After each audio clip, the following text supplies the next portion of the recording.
I'm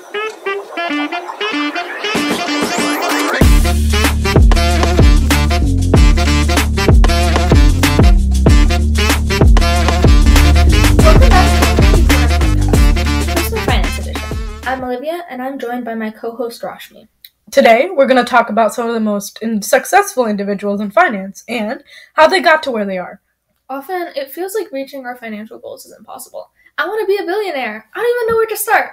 But taking a look at those who have succeeded reminds us that we all start from somewhere. Yeah, success is a long path, and a lot of it comes from taking on the right mindset, which we talked about last episode.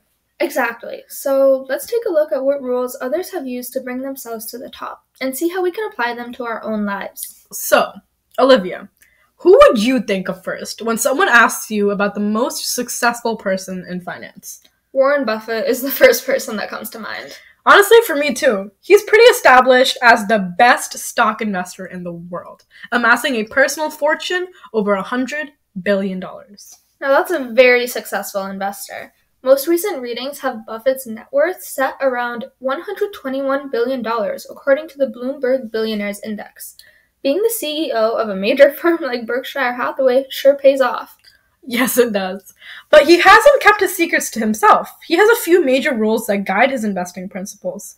Buffett's first rule is to never lose money, and the second rule is to never forget the first one. While that may seem like a no-brainer, it's easier than you think to get caught up with something and start being frivolous with your money. Make sure you're always looking at the best option for yourself. Don't waste your money trying to earn a quick buck. When you invest, don't go in with the mindset that you might lose money and that's okay. It's not okay. Be informed and know in depth what you're doing. And that leads right into some of Buffett's other major pieces of advice.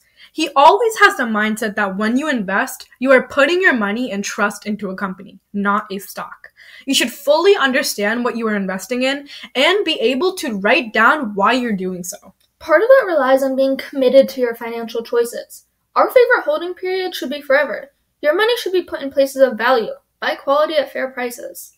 A wonderful company at a fair price is better than a fair company at a wonderful price. Yep. And there's one more key point we'd like to emphasize from Warren Buffett's financial career. Buffett had said that wise investors should, in quotes, be fearful when others are greedy and to be greedy only when others are fearful. This is part of his investment mindset set in value investing, a style of investing he discovered from the person he would most likely call the greatest investor of all time. Surprising, isn't it? I would think that most people see Warren Buffett as a greater investor of all time. Yet, he would likely reserve this title for the so-called father of value investing, Benjamin Graham. Graham was a former teacher of Buffett with three major principles guiding his financial mindset. His first principle was to always invest with a margin of safety. What this essentially means is that whenever you put your money into something, you should spend less than you think what you are buying is worth. Yep, this always gives you a large opportunity with low costs because Graham would essentially buy stocks worth $1 for 50 cents. And when you're already buying low, the only way is to go up. This eventually expanded into a larger style of value investing, which we'll dive deeper into in a future episode. For now, let's take a look at what Graham's second principle was. Expect volatility and profit from it. Smart investors like Graham would take advantage of an uncertain market to profit from, instead of letting their emotions influence their possibility to profit. Graham broke this down in a Mr. Market analogy. So Mr. Market is essentially a salesperson for certain stocks, or you could think of him as the market as a whole. Sometimes he'll be happy and excited about the possibilities in the future and give a high price, but other times he'll be depressed and uncertain, giving a low price instead.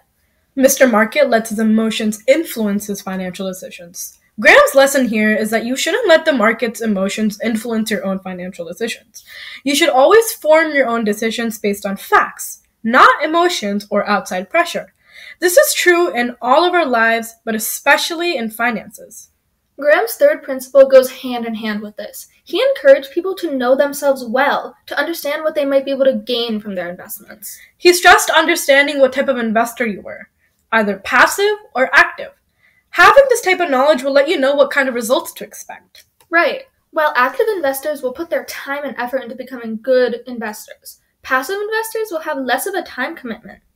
So when active investors think about their profits, they can expect higher returns because they put in the effort and research that allows those returns to come out of their hard work. For Graham, high risk did not equal high reward. He believed that hard work equaled high reward. But personal financial success isn't just limited to investments. A lot of success comes from having the right mindset and being able to grow in interpersonal skills. And that's exactly how Abigail Johnson became the CEO of Fidelity Investments and amassed a net worth of over $23.3 billion. Although she inherited the company from her father in 2014, she started out as a simple analyst and climbed her way to the top. And she shared some of the ways that she was able to do so, leading to her future financial success.